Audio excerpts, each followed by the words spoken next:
अगर आपने साल 2017 में आई साई-फाई मूवी लाइफ देखी है तो आपने देखा होगा कि कैसे अंतरिक्ष में एक एलियन लाइफ पनपती है और इतनी तेज स्पीड से इवॉल्व होती है कि वैज्ञानिक भी हैरान रह जाते हैं। देखते ही देखते ये परग्रही जीव अपने ब्रेन को इतना एडवांस कर लेता है कि फिर वो वैज्ञानिकों को ही खतरा समझकर उन्हें ही मार देता है।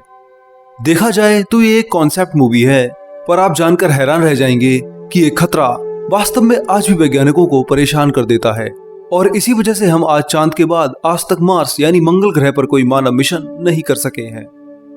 आपने कई बार सोचा होगा कि जब नासा आज से 51 साल पहले चंद्रमा पर सेकंड जनरेशन के कंप्यूटर्स और रॉकेट के जरिए वहां पहुंच सकता है, तो आखिर ऐसी क्या वजह है कि हम आज तक कभी भी मार्स पर नहीं जा सके हैं।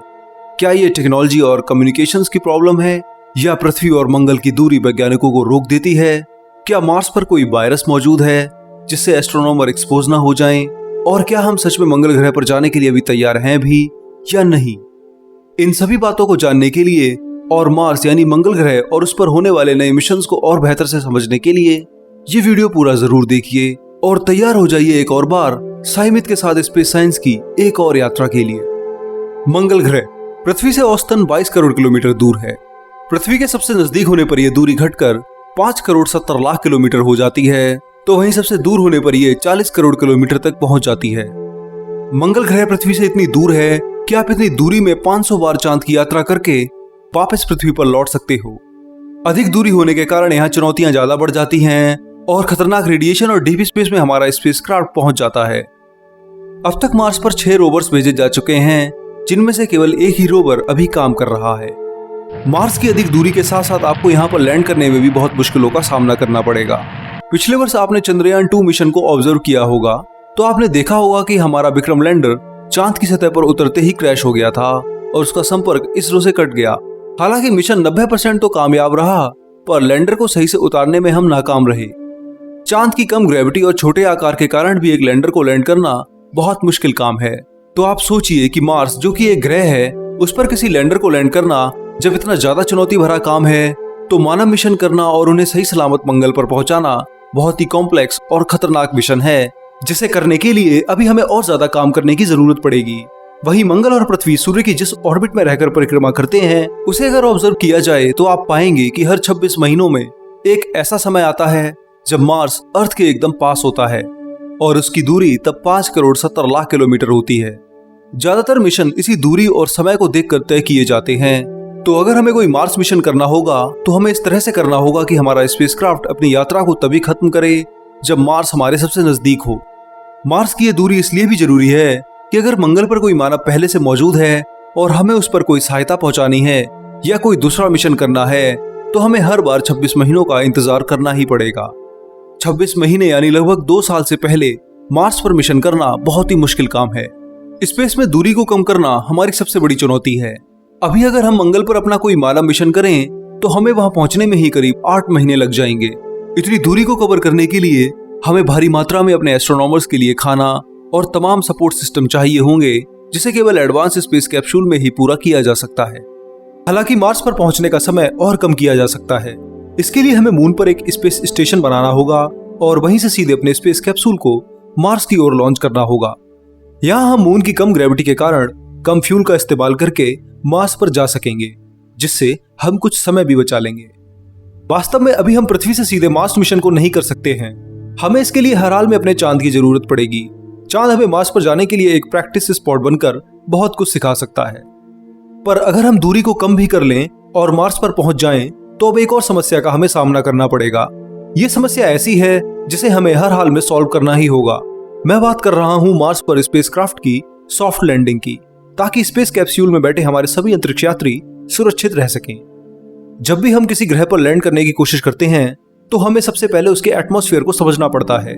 जितना पतला एटमॉस्फेयर किसी ग्रह का होगा, उतनी ही तेज स्पीड से वो स्पेसक्राफ्ट को अपनी ओर खींचेगा। बात की जाए मार्स के वातावरण यानी एटमॉस्फेयर की, तो वो पृथ्वी की तुलना में 100 गुना पतला है, जिस वजह से लैंडिंग करते समय हमें कोई खास फ्रिक्शन महसूस नहीं होगा और हमारे स्पेसक्राफ्ट की स्पीड लगातार बढ़ती रहेगी। इसे कम करने के लिए हम आमतौर पर पैराशूट की मदद लेते हैं, पर यहाँ पतले एटमॉस्फेयर की वजह से हमें बहुत बड़े पैराशूट की मदद लेनी होगी, जो कई बार फिजिकली पॉसिबल भी नहीं हो पाता है। उदाहरण के लिए अगर आप मार्स पर उसी स्पीड से लैंड करने की कोशिश करेंगे जितनी आप पृथ्वी पर महसूस करते हैं, तो आपको ये काम करने के लिए पृथ्वी पर यूज किए गए पैराशूट से 10 गुना बड़ा यानी 110 फीट के आकार का पैराशूट चाहिए होगा। तभी आप आसानी से मंगल पर उतर पाएंगे। पैराशूट के इस विशाल आकार को कम करने के लिए स्पेस एजेंसीज रॉकेट्स का प्रयोग करती हैं, जो ड्रैग फोर्स बनाते हैं और स्पीड को कम करते हैं। नासा ने साल 2012 में जब क्यूरियोसिटी रोवर को मार्स पर लैंड किया था, तब उसने 165 फीट के पैराशूट को यूज किया था। जैसे ही क्यूरियोसिटी मार्स के एटमॉस्फेयर में एंटर करता है, तब उसकी स्पीड 19,000 किलोमीटर पर आवर थी, जिसे कम करने के लिए पैराशूट को यूज किया गया, जिसने फिर कैप्सूल की स्पीड को काफी कम कर दिया। इसके बाद क्यूरियोसिटी की स्पीड को और कम करने के लिए एक परफेक्ट टच डाउन के लिए स्काई क्रेन का इस्तेमाल किया गया, जिसमें रॉकेट्स की मदद से रोवर की लैंडिंग स्पीड को केवल 8 किलोमीटर प्रति घंटे ला दिया। इससे रोवर बहुत आसानी से टच डाउन कर सका और लैंडिंग सफल रही। हालांकि यह सब परफेक्ट टाइमिंग पर डिपेंड करता है। मार्स की सरफेस बहुत हार्ड है। जरा सी गलती आपके स्पेस रोवर या फिर स्पेसक्राफ्ट को बुरी तरह बर्बाद कर सकती है। चंद्रयान 2 में इसरो के साथ यही गलती हुई और हमारा Vikram lander perfect touch down नहीं कर सका। हालांकि मार्स पर हमने रोवर को लॉन्च करने में कामयाबी पा ली है, पर मैन मिशन स्पेसक्राफ्ट को लैंड करना, जो कि रोवर से कई गुना भारी और विशाल होगा, वास्तव में हमारे लिए सबसे बड़ी चुनौती होगी। पर दूरी और लैंडिंग ही सबसे बड़ी चुनौती नहीं है। मंगल से सीधे पृथ्वी पर संपर्क करना भी बहुत मुश्किल भरा काम है। तो ऐसे में मंगल से जब हमारा स्पेसक्राफ्ट पृथ्वी पर सिग्नल भेजेगा, तो उसे औसतन हर मैसेज के लिए 7 मिनट का इंतजार करना पड़ेगा। ये गैप तब और ज्यादा बढ़ जाता है जब मंगल पृथ्वी से दूर होता है। ऐसे में तब वहां से सिग्नल रिसीव करना और उसे पढ़कर सेंड करने में ही कम से कम 24 मिनट का समय लग जाता है। अब अगर इस टाइम गैप के अंदर कोई इमरजेंसी आती है, तो अर्थ पर लगे हमारे नेटवर्क उसे काफी देर बाद ही जान सकेंगे। ऐसे में अगर हम मार्स पर कोई स्पेस स्टेशन बना सकें, तो वो आसानी से हमारे स्पेसक्राफ्ट की इमरजेंसी सिचुएशन में मदद कर सकता है। पर यह सब फिलहाल बहुत दूर है। अब अगर आप लैंड करने के बाद कम्युनिकेशन भी स्टेब्लिश कर लेते हैं, तो अब आपको मार्स पर खतरनाक धूल के तूफानों से जूझना होगा। यहाँ आपके ऊपर धूल के बहुत महीन कणों की बारिश होगी, जो आपके सभी रोवर्स और स्पेसक्राफ्ट के सिस्टम के अंदर जाकर उसे खराब कर सकती है। नासा के ज्यादातर रोवर जैसे कि स्पिरिट और अपॉर्चुनिटी को इन्हीं धूल के कणों ने खराब कर दिया था, जिस वजह से उनका हमसे संपर्क टूट गया। धूल से बचने के लिए हमें अपने स्पेसक्राफ्ट में डस्ट फिल्टर के साथ साथ हमेशा उन्हें साफ भी करना होगा, तभी मार्स पर हम ज्यादा दिनों तक टिक पाएंगे। वैसे मार्स पर एक और जोखिम को लेकर वैज्ञानिक चिंतित रहते हैं, और वो है किसी अनजान एलियन वायरस से अंतरिक्ष यात्रियों का संपर्क में आ जाना। अगर मार्स पर जीवन हुआ, तो हो सकता है वहां पर ऐसे परजीवी रहते हो जिनकी बनावट पृथ्वी से एकदम अलग हो और उनके जेनेटिक कोड और वायरस इतने ज्यादा एडवांस हो कि वो हमारे लिए एक संकट बन जाएं। इसे ध्यान में रखते हुए स्टैनफोर्ड यूनिवर्सिटी के रिसर्चर ये भी कहते हैं कि जब पहली बार कोई मानव मार्स से लौटकर पृथ्वी पर आए, तो उसका क्वारंटीन होना बहुत जरूरी है। इससे वो अगर गलती से मंगल ग्रह की लाल मिट्टी में पाए जाने वाले वायरस लाया है, तो वो खत्म हो जाएंगे और पूरी मानव जाति सुरक्षित रहेगी। वैज्ञानिक एक प्लेनेटरी प्रोटेक्शन नाम की संस्था पर भी भविष्य में विचार कर रहे हैं, जिससे स्पेस स्टेशन से लौटने के बाद इंसानों को बड़ी सावधानी से चेक किया जाएगा। मेरे विचार में यह बहुत जरूरी कदम है। आप इस पर क्या सोचते हैं, कमेंट करके जरूर बताएं। दोस्तों, इन सभी दिक्कतों को अगर हम पूरा कर भी लें, तो भी हमें मार्स पर कुछ और नई दिक्कतों का सामना करना पड़ेगा, जिन्हें अगर नहीं सुलझाया जाता तो मार्स मिशन केवल एक फिक्शन बनकर रह जाएगा। तो आइए अब जल्दी से इन पर भी नजर डाल लेते हैं। मंगल ग्रह पर हमें अभी जाने में करीब 8 महीने लगते हैं, पर इन 8 महीनों की यात्रा हम डीप स्पेस में करते हैं, जहां रेडिएशन और माइक्रोग्रेविटी का खतरा रहता है। सूर्य के चार्ज पार्टिकल्स हमारे शरीर पर बहुत बुरा प्रभाव डालते हैं।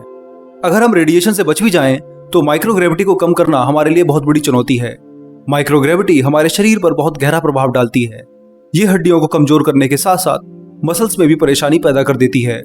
इसलिए लगभग 1 साल तक के लंबे इस मानव युक्त मंगल मिशन में इन सब चीजों को नजरअंदाज बिल्कुल भी नहीं किया जा सकता है। पर अगर हम इन सभी परेशानियों को दूर करने की कोशिश करें, तो सबसे बड़ी दिक्कत जो हमारे पास है, वो है मार्स मिशन का बजट। ये बात साफ है कि मंगल ग्रह पर जाना इंसानों के लिए बहुत बड़ी बात है, पर उसके लिए हमें कई बिलियन डॉलर्स का बजट चाहिए। अंतरिक्ष में किसी भी 1 किलो वजनी चीज को भेजने के लिए अभी लगभग 14 लाख रुपए लगते हैं। ठीक इस तरह अगर हम इंसान युक्त मंगल मिशन की लागत को देखें, तो ये लगभग 75,000 करोड़ रुपए तक पहुंच जाती है। ये करीब 10 बिलियन डॉलर बनती है। जब तक सभी देश एक साथ मार्स मिशन करने की नहीं सोचेंगे, तब तक मंगल पर जाना हमारे लिए एक सपना ही रहेगा, जिसे करने के लिए अभी हमें और ज्यादा काम करने की जरूरत पड़ेगी। दोस्तों, इस वीडियो में इतना ही। यहाँ मैंने आपको मंगल ग्रह और उस पर मिशन करने पर होने वाली चुनौतियों के बारे में बताया है। आपको वीडियो कैसा लगा मुझे कमेंट करके जरूर बताएं और वीडियो शेयर भी करें। इसके अलावा आप हमारी वेबसाइट विज्ञानम.com पर जाकर और जानकारी ले सकते हैं।